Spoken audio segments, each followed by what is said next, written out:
नमस्कार दोस्तों, story lovers में आप सभी का स्वागत है। हमारी आज की कहानी है सिग्नल शादी का। तेज बारिश हो रही थी, रास्तों में पानी भर गया था, जगह जगह जाम लगा हुआ था। बस से उतरकर मधु तेज कदमों से चलने लगी।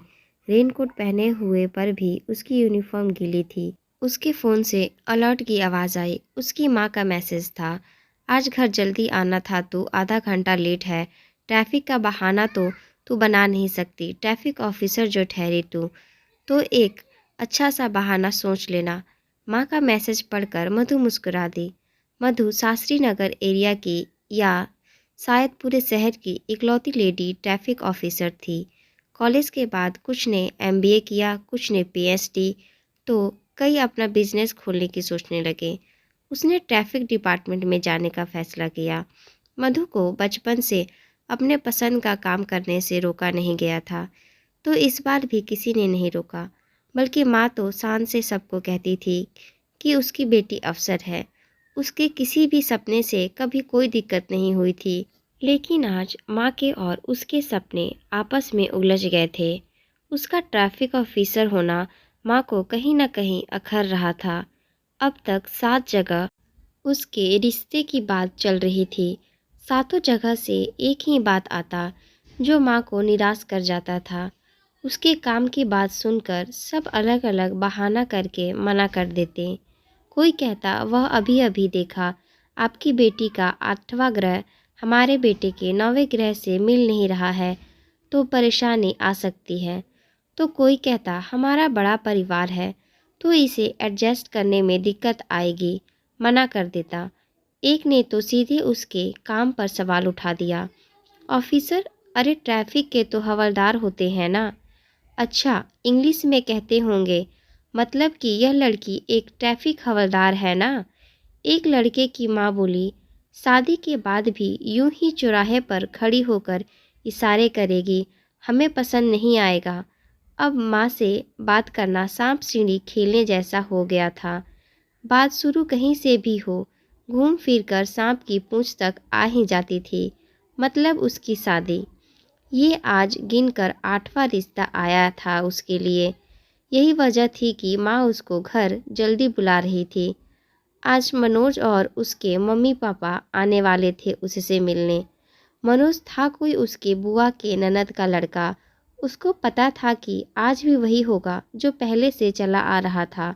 उसको बस एक ही उम्मीद थी कि कारण कोई नया बताए। बारिश धीमी होने पर उसने अपना रेनकोट उतारा तो अपनी बाएं बाजू पर कीचड़ देखकर उस कार वाले पर गुस्सा आ गया जो तेजी से चौराहा क्रॉस कर रहा था। जल चौक चौराहे पर उसकी ड्यूटी खत्म हो चुकी थी। वह गली के कोने में खड़े होके माँ के आए अनगिनत मैसेज पढ़ रही थी कि तभी एक लाल रंग की कार स्पीड लिमिट तोड़ते हुए आई और उस पर कीचड़ वाला पानी उछालते हुए चली गई। उस कार को रोकने का इशारा करते हुए वह चिल्लाई। वह कार फिर भी नहीं रुकी, तो मधु ने हवलदारों के साथ उसको रुकवा दिया। कार में एक भरा पूरा परिवार बैठा था, वह भी ऐसे जैसे किसी शादी में जा रहा है। पर जिस तरह से कार चलाई जा रही थी, मधु को शक हो रहा था कि यह लोग शादी में ही पहुंचेंगे या कहीं और। लाइसेंस निकालो, मधु ने तीखे स्वर में कहा। मैडम, इतनी तेज बारिश है, लाइसेंस निकालेंगे तो खराब हो जाएगा। कोई बात नहीं अंकल जी, मैं वैसे भी लाइसेंस कैंसिल ही करने वाली हूँ। उसने उनका लाइसेंस जब्त कर लिया। ऐसे लोगों को लाइसेंस मिल भी कैसे जाता है, तो गुस्से में अपने आप से बड़बड़ाने लगी। उन लोगों की वजह से उसे घर जाने में देरी भी हो गई थी और माँ के मैसेज बढ़ते जा रहे थे। वह अपनी शिफ्ट ख़त्म करके जल्दी से घर की तरफ चलने लगी। जब घर पहुंची तो देखा उसके घर के बाहर वही लाल कार खड़ी थी। कीचड़ से खराब हुई यूनिफॉर्म पहने, ऊपर से छींकते हुए मधु घर के अंदर घुसी। हॉल में बैठे मेहमान उसको देखकर और वो मेहमानों को देखकर दोनों पक्ष हैरान रह गए। अरे, ये लोग वही थे जिनका लाइसेंस उसने अभी अभी जब्त किया था। मनोज के पापा तो रिश्ते की बात भूल के लाइसेंस की बात करने लगे। आखिर में ना लाइसेंस मिला ना रिश्ता हुआ। उन लोगों ने जाने के बाद मधु ने अपना रेनकोट सोफे पर फेंकते हुए खुद भी वहीं ढेर हो गई। माँ उसको गुस्से से घूर रही थी। बोली, यह क्या किया तूने? जूते उतारते हुए मधु बोली, माँ ओवर रिएक्ट मत करो प्लीज़, मैंने अपनी ड्यूटी की है बस, छोड़ देना ड्यूटी। माँ जिसको कभी उसके ऑफिसर होने पर गरूर होता था, उसके मुंह से ऐसे शब्द सुनकर मधु को बहुत धक्का लगा। फिर बात को संभालते हुए माँ बोली, देख तेरी इन्हीं हरकतों की वजह से रिश्ता नहीं होता है। तेरी चिंता होती है मुझको बेटा। कैसे होगी तेरी शादी? ठीक है, शादी करनी है ना, मैं खुद लड़का ढूंढ लूँगी, मधु ने कहा। उसने माँ से कह तो दिया था, लेकिन उसको समझ नहीं आ रहा था कि वह लड़का ढूंढेगी कैसे। ऐसा नहीं था कि उसे शादी करनी ही नहीं थी। जब वह किसी कपल को हाथ पकड़कर रोड क्रॉस करते देखती तो उसके मन में टीस उठती थी। वह भी एक लाइफ पार्टनर चाहती थी, लेकिन इस शर्त पर नहीं कि उसको अपना काम छोड़ना पड़े। उसका काम उसके लिए सबसे ज़्यादा ज़रूरी था।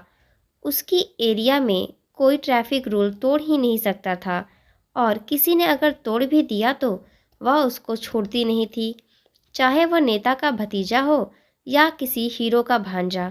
अरे अपने खुद के भाई की बिना हेलमेट बाइक चलाने की आदत उसी ने चालान काट काट कर छुड़वाई थी, लेकिन उसके काम की किसी को भी कदर नहीं थी। इसलिए बुआओं और चाचियों के लाए हुए रिश्ते उसके काम सुनते ही मना हो जाते थे। आस पड़ोस में रिश्तेदारों में सबको पता था कि वह ट्रैफिक ऑफिसर है, तो फिर ऐसी कौन सी जगह है जहाँ किसी को भी नहीं पता था कि वो ट्रैफिक ऑफिसर है? Matrimonial website. उसने उठाया अपना लैपटॉप और प्रोफाइल बनाने बैठ गई। उसको प्रोफाइल बनाने में 4 घंटे लग गए। नाम, हाइट, हॉबी सब कॉलम भर दिए थे, लेकिन एक कॉलम में अटक गई थी। ऑक्यूपेशन यानी नौकरी। यहाँ ट्रैफिक ऑफिसर तो लिख नहीं सकती थी, तो फिर क्या लिखे? उसने टीचर लिखा, फिर डिलीट कर दिया। नहीं भाई, किसी ने यदि मैथ की मुश्किल इक्वेशन पूछ ली तो फिर? वकील सोचा, नहीं यह भी मुश्किल है। फिर सोचा, कुछ नया सा लिखते हैं, जैसे आर्टिस्ट, ट्रैवलर। नहीं, यह भी नहीं जमेगा।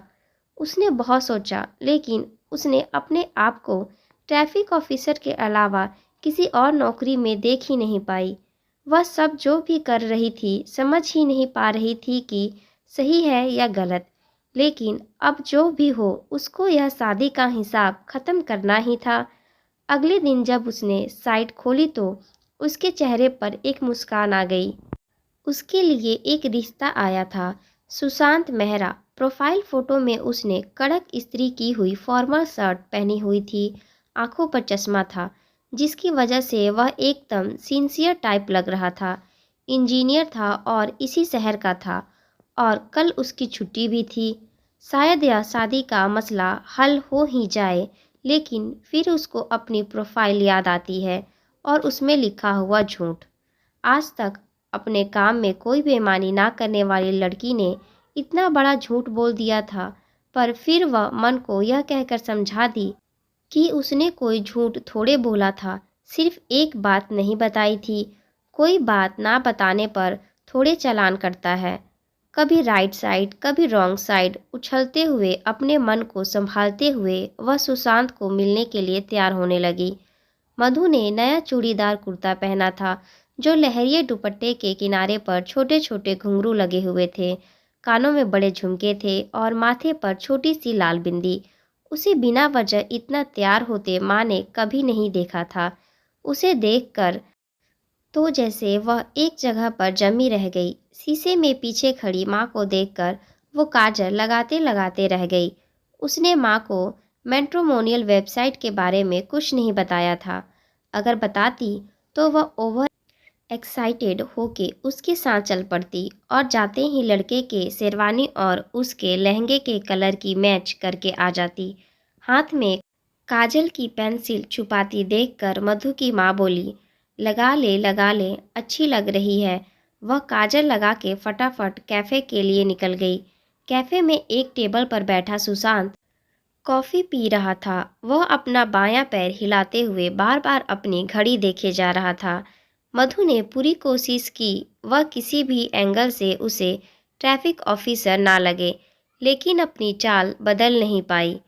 पीठ एकदम सीधे और दोनों हाथ एकदम पीछे की तरफ करती हुई एक ऑफिसर की तरह ही चलती आई।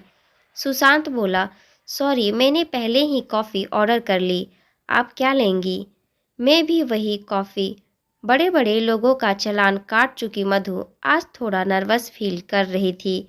असल में वह पहली बार इस तरह से कैफ़े में किसी लड़के से मिल रही थी ना। वेटर को कॉफ़ी का ऑर्डर देकर दोनों काफ़ी देर तक चुपचाप बैठे रहे। सुशांत अभी भी अपना पैर हिलाए घड़ी की तरफ देखे जा रहा था, जैसे उसको बात करने में कोई दिलचस्पी ही ना हो। वह भी दूसरी तरफ देखने लगी। सुशांत ने फिर शायद फॉर्मेलिटी के लिए पूछ लिया, तो आप कहाँ तक पढ़ी हैं? वह बिना उसके तरफ देखे हुए बोली, प्रोफाइल में लिखा हुआ है मेरी। हाँ सॉरी, वो एक्चुअली तभी जोर से बर्तन गिरने की आवाज़ आई। उनका कॉफ़ी लाते वेटर के पैर लड़खड़ा गए थे और वो पास वाली टेबल पर बैठे लड़के पर गिर पड़ी। उसके कपड़े खराब हो गए थे। वह वेटर उसको लगातार सॉरी भी बोले जा रहा था और वह पूरी तरह से वेटर को डांटे जा रहा था।